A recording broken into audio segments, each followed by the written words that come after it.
Good morning dear student. जैसा कि हम लोग पढ़ रहे हैं अपना 8th chapter body movements. Okay.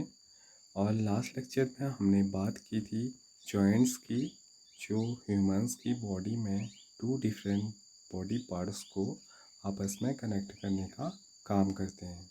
उनको हम जॉइंट्स बोलते हैं। जैसे बॉल एंड सॉकेट जॉइंट जो पाई जाती है हमारी शोल्डर में, पाइवोटल जॉइंट जो हमारी नेक को मूव करती है फॉरवर्ड एंड बैकवर्ड डायरेक्शन में and left to right direction में। इसके अलावा हिंज जॉइंट जो हमारी बॉडी को हेल्प करती है बैकवर्ड एंड फोर्थ डायरेक्शन में मूवमेंट करने में। इसके अलावा हमारी बॉडी में कुछ फिक्स जॉइंट भी पाए जाते हैं। जैसे हमारे हेड में जो बोन्स पाए जाते हैं और जो अपर जॉ में बोन्स पाए जाते हैं वे अपनी पोजीशन से इधर उधर नहीं जाते हैं और एक फिक्स शेप को बनाने का काम करते हैं। इसके बाद हमने पढ़ा था कि एक ऐसा फ्रेमवर्क बॉडी का हमारी बॉडी के अंदर पाया जाता है जिसकी वजह से हमारी बॉडी को एक फिक्स फ्रेमवर्क प्रोवाइड होता है। उस फ्रेमवर्क को ही स्केलेटन बोला जाता है। आज का लेक्चर स्टार्ट करते हैं। बेंड योर फिंगर्स, अपने फिंगर्स को बेंड करो।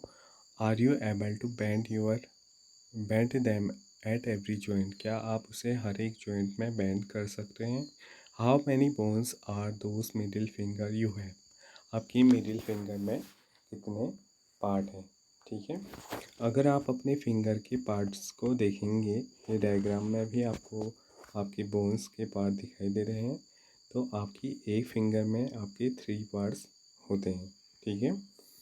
ये आपके जो सबसे आगे का जो पोर्शन दिखाई दे रहा है आपकी फिंगर में, ये आपके नेल्स हैं। इसके बाद एक bone, 2 bone and 3 bones.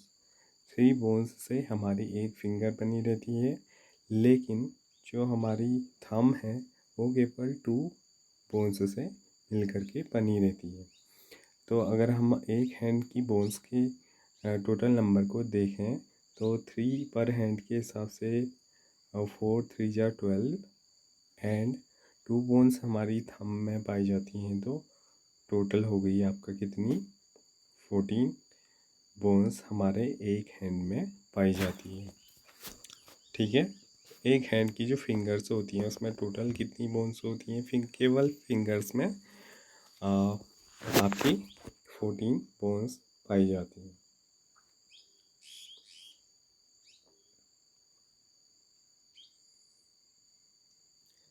Feel your back of the palm, अपने जो प्लाम है उसके बैक साइड में आपने क्या करना है, फील करना है। It seems to have many bones, तो आपको प्लाम वाले जो रीजन है उसमें आपको बहुत सारे हड्डियाँ या बोन्स दिखाई देंगी। It seems to have bones isn't it, क्या ऐसा है या नहीं है। It is your wrist flexible, is your wrist flexible, क्या आपकी जो रिस्ट है वो फ्लेक्सिबल है, उसको आप किसी भी डायरेक्शन में मूव करते हैं। It is made up of several small bones called carpals, तो ये हमारे रिस्ट के अंदर 8 बोन्स का छोटी छोटी बोन्स पाई जाती है जिनको क्या बोला जाता है, कार्पल्स बोला जाता है। What will happen if you have only one bone, क्या होगा अगर आपकी बॉडी में केवल एक सिंगल बोन होती तो। एक्टिविटी 4, अगर आपकी बॉडी में केवल एक सिंगल बोन होती तो आप जो डिफरेंट वर्क करते हैं डे बाय डे लाइफ में, जैसे आप उठते हैं, दौड़ते हैं, बैठते हैं, या फिर आप खाना खाते हैं, या कोई एक्स्ट्रा काम आप करते हैं, अपने स्कूल का होमवर्क करते हैं। अगर आपकी केवल एक बोन होती तो आपको कोई भी वर्क करने में काफ़ी ज़्यादा मुश्किलों का सामना करना पड़ता। Activity 4, take a deep breath, एक गहरी सांस लें and hold it for a little while, आप इसको कुछ देर तक महसूस करें। Find your chest bone and the back bone by gently pressing the middle of the chest and back at the same time. ठीक है। अपने चेस्ट के किसी भी पार्ट में आपने क्या करना है, टच करना है और जांच करने की कोशिश करनी है कि आपकी चेस्ट में और बैक में जो बोन है वो कैसी हैं। उनको एक एक करके आपने सेम टाइम में बैक और मिडिल चेस्ट के साइड में उन्हें प्रेस करना है। Count as many ribs bones of the chest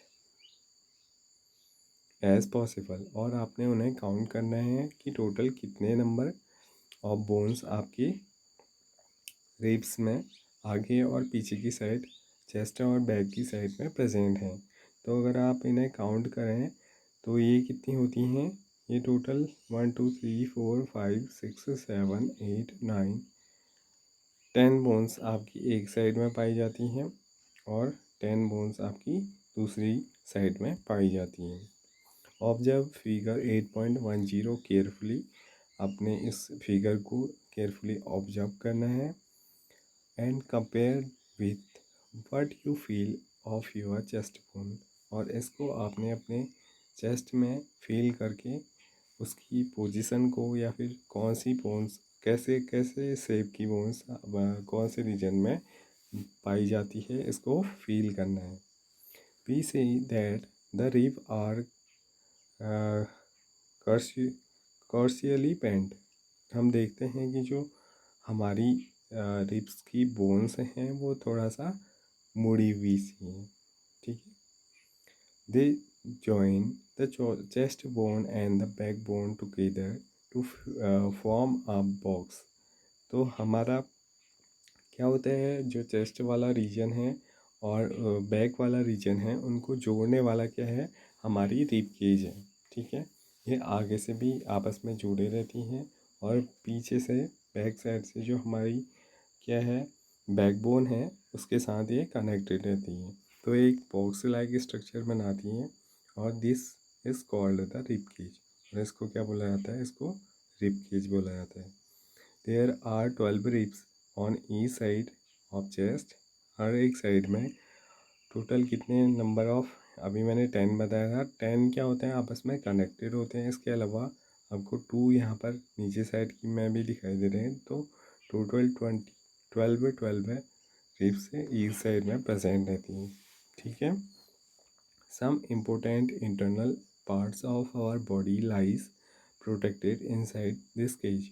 तो कुछ क्या होते हैं जो इम्पोर्टेंट पार्ट होते हैं, जैसे हमारा हार्ट है, हमारे लंग्स हैं, जो काफ़ी क्या होते हैं सॉफ्ट होते हैं। तो ऐसे पार्ट हमारे इस प्रोजेक्शन के अंदर पाए जाते हैं। ठीक है, इस रिब केज के अंदर पाए जाते हैं। Ask some friend to touch their toe without bending their knees. अपने कुछ दोस्तों से अपने नीज को विदाउट अपने टो अपने टोस को बेंड अपने नीज को बेंड किए हुए उन्हें अपने टोस को यानी कि अपने पैरों को छूने को बोलो। Starting from the neck, move your finger downward on the back of your friend. अब क्या करो, अपने दोस्त के पीठ में उसके नेक से, उसकी गर्दन से अपनी फिंगर ले जाओ और उसे बैक तक ले जाने की कोशिश करो और उसे फील करो। ठीक है। What you feel is the backbone, जो आपने फील किया वो क्या है, वो उसकी बैकबोन है। ठीक है, जिसका स्ट्रक्चर कुछ ऐसा दिखाई देता है। It is made up of many small bone call vertebrae. तो ये बहुत छोटी छोटी बोन्स से मिल कर के बनी रहती है, जिसे क्या बोला जाता है, से वर्टिब्री बोला जाता है। ठीक है। The backbone consist of 33 vertebrae, और जो हमारी वर्टिब्री है उसमें बैकबोन है उसमें टोटल नंबर ऑफ वर्टिब्री कितने होते हैं, 33 नंबर होते हैं। The rib cage is joint to these bones, और जो हमारी रिब केज की बोन्स हैं वो इन 33 क्या वर्टिब्री से क्या रहती हैं, जॉइंट रहती हैं।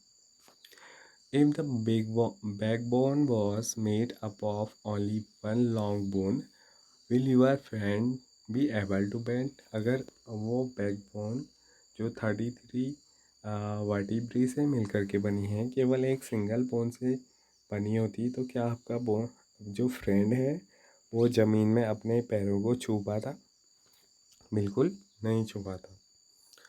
तो आज का लेक्चर यहीं पर कंप्लीट होता है। इससे आगे हम नेक्स्ट वीडियो में देखेंगे। Thank you.